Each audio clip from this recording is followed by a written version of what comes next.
Eu acredito numa doçaria brasileira e na formação de uma confeitaria brasileira. Eu acredito numa confeitaria que nasce da terra e não só da prateleira de um supermercado.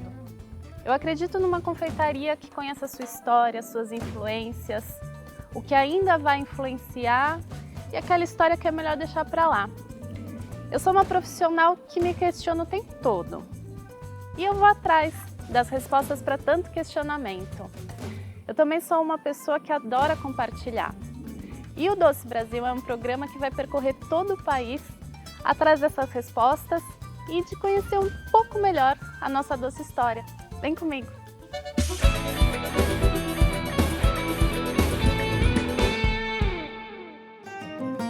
Uma pergunta que eu sempre me faço é o que a gente precisa fazer para compreender melhor a nossa confeitaria, para criar algo que seja realmente nosso, que seja reconhecido em qualquer lugar do mundo, que a gente morra de orgulho. Às vezes eu penso que o Brasil precisa olhar um pouco mais para o Brasil, voltar o seu olhar para dentro, reconhecer as nossas riquezas e valorizar. Foi por isso que eu percorri muitos quilômetros para conhecer Pitangatuba, Canistel, Palilo, Sete Capote, Butiá, Aguaricará e muitos outros nomes tão desconhecidos por nós. Aliás, você sabe do que eu estou falando? Faz mais ou menos uns 10 anos, acho que, enfim, talvez até um pouco mais, que eu venho tentando compreender melhor as nossas frutas. A dificuldade de plantar, colher, divulgar, distribuir. Então eu fui atrás de 3 profissionais que vivem pelas frutas. O Ademar, do sítio Frutas Raras, em Campo Grande. Ele tem uma coleção com mais de 60 espécies de jabuticaba. O Elton, que se não for o maior do mundo, com certeza é o maior colecionador de frutíferas do Brasil. Ele tem entre 1.300 e 1.400 espécies de frutíferas. E o Douglas Belo, do sítio do Belo, que tem um projeto em torno do sítio que vai um pouco além de só colher fruta, né? Ele tem uma ideia de reflorestamento. Aliás, todos eles vão muito além de apenas colher fruta. A ideia do sítio surgiu como um projeto de natureza que a gente queria entender como que eu poderia fazer alguma coisa pela natureza, né? E a gente começou a pesquisar e viu que não tinha nenhum projeto específico. Por exemplo, se eu tiver uma terra degradada, se eu tivesse uma área degradada, que eu precisasse voltar a tornar floresta, como que eu podia fazer? A gente queria que fosse uma floresta que tivesse uma forma econômica de explorar isso e que fizesse sentido enquanto preservação. Então a gente chegou em fruta nativa pelo motivo que fruta é o alimento que você consegue colher sem destruir. A fruta é o alimento que a natureza te dá para você poder preservar, para você poder espalhar as sementes, para você fazer a perpetuação da espécie. Nativa no sentido que tinha que ser da região onde você vai fazer esse reflorestamento para que faça sentido para a fauna local. Desde criança eu já gostava das plantas, né, dos animais e o cultivo é uma das únicas formas de poder preservar isso.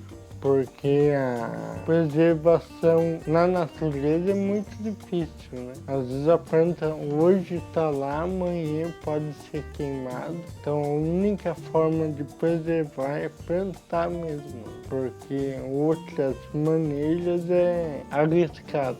Pode preservar e não pode.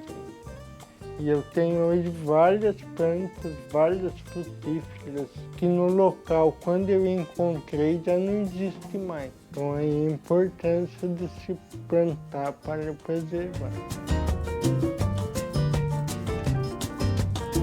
O negócio da fruta nativa é que a fruta nativa ficou muito nas populações, nas pequenas populações. Quando vai para a cidade grande, ninguém conhece. Então é coisa do interior, que a avó comia, a criança ia no mato e comia. Tem a guavira, que é uma gabirobinha, todo mundo gosta. Você conversa com o pessoal mais antigo, todo mundo quer essa gabiroba e ninguém tem mais. Porque foi acabando os locais onde existiam e as pessoas sempre fizeram coleta, né? Não se preocuparam em plantar. O que eu faço aqui e que outras pessoas fazem é muito importante para a gente não perder esse material que foi selecionado ao longo de milhares de anos. Vamos sempre valorizar a frutinha do quintal das pessoas, a natureza, valorizar as plantas aí, a riqueza que a gente tem que a gente não conhece. A gente tem oferta de fruta o ano todo e a gente faz muito pouco uso delas. A maioria das frutas que tem na nossa mesa, elas foram trazidas da Europa, morango, laranja. E mesmo assim, quando a gente pensa numa fruta nativa do Brasil, o cambuci. O cambuci é uma fruta extremamente suculenta, com uma polpa bem gordinha. Tem uma acidez interessante, que não é aquela acidez que machuca a boca. É uma fruta extremamente perfumada. E tudo que a gente fez com ela em tantos anos foi colocar dentro da cachaça para perfumar. Falta a gente se dedicar um pouco mais e estudar essas frutas. Mesmo porque todas as bibliografias que eu li, todas as pessoas que eu entrevistei e quis entender um pouco melhor o que eu poderia fazer com as frutas, sempre me respondiam: geleia, licor e sorvete. Existem milhares de frutas brasileiras. A maior parte a gente não conhece. Então a maior parte das pessoas vai listar algumas frutas que comem. A maior parte delas não é nativa, como laranja, banana e maçã. E aí se surpreende que, peraí, mas então se eu como laranja, banana e maçã e isso não é nativo, então eu não como nada nativo de fruta. Só de frutas tem cerca de 4.000 espécies. Só que tudo que se come hoje no Brasil, que você compra na feira, no mercado, não é nativo do Brasil. Fica até difícil pensar que um dos países com a maior biodiversidade do mundo consuma tão pouco suas frutas. A maior parte da produção vai para a comunidade rural e quase nada chega nos grandes centros urbanos. E isso significa uma ameaça de que essas frutas entrem em extinção, sejam esquecidas e desapareçam do mapa. Você que mora na cidade, que não tem onde plantar, ao você ir na feira ou ir numa casa de quitanda ou de produtos naturais, pedir, você vai estar colaborando com os agricultores familiares que vão plantar. E com o tempo isso vai ter um mercado, né? Você não pode acabar com a demanda. Cuidados que a gente precisa ter quando se apresenta uma fruta para uma pessoa que nunca viu aquela fruta, não conhece o sabor, é apresentar a fruta no seu melhor. Então, por exemplo, se você colhe a fruta no ponto errado, a fruta não vai estar saborosa, não vai estar com a doçura necessária ou com a acidez no ponto. Daí, você comprando esse tipo de fruta, você vai criar na mente que toda fruta diferente é ruim.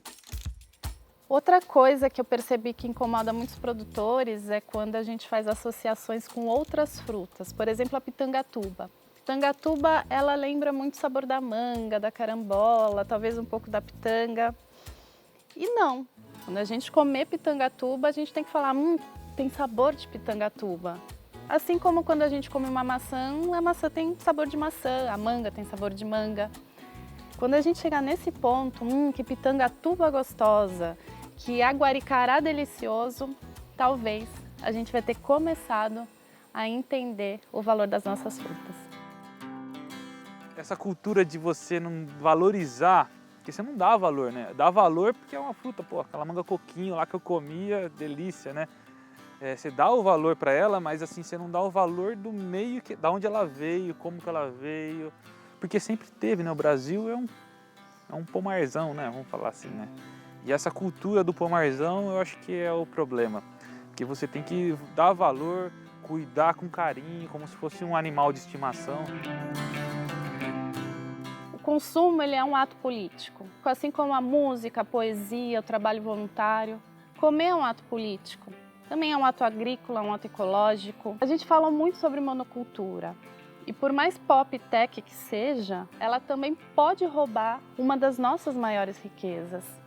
Uma monocultura é uma ditadura, onde você tem só uma coisa, só uma forma de pensamento, só uma forma de paisagem. Ao passo que um ecossistema equilibrado está mais próximo de uma democracia. Você não tem controle sobre as coisas. Simplesmente você faz um ir e vir, você faz um dialogar. E naquele ambiente cresce aquilo que mais faz sentido. É por isso que sempre uma ditadura versus uma democracia, a ditadura sempre diminui a riqueza das ideias, né? Plantando diversidade se preserva a natureza. Plantando monocultura se destrói a natureza. Depois de tudo que eu conversei com eles, mais do que nunca, eu tenho a certeza de que consumir é se relacionar, se encontrar, se afinar com o mundo e com a sociedade. A gente consome identidade. Tudo que produzimos e consumimos diz muito sobre nós. Como consumimos, como comemos e o que fazemos com o nosso mundo vai determinar o que acontecerá com ele. Parafraseando Elton, consumindo diversidade também se preserva a natureza. E a gente só consome aquilo que a gente conhece. Por isso, conhecer para preservar e preservar para conhecer. Através da gastronomia que a gente tem conseguido inserir de volta as frutas do Brasil. Então, a grande questão nossa agora com a confeitaria é tentar aproximar e desenvolver as técnicas, ou seja, como você, a partir das técnicas conhecidas, estimular os mestres confeiteiros em trabalhar com a questão da fruta, pensar a questão de cor, sabor e aroma como um enriquecedor do doce em si. Fazer brilhar a fruta ao invés de outros ingredientes. Esse é o futuro da confeitaria.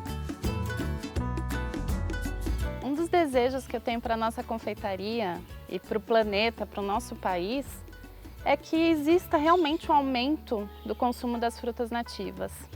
Quem sabe assim os produtores não vão ter mais incentivo para fazer pesquisas para que essas frutíferas, para que essas árvores produzam mais, sejam mais resistentes e assim a produção possa vencer a barreira comercial.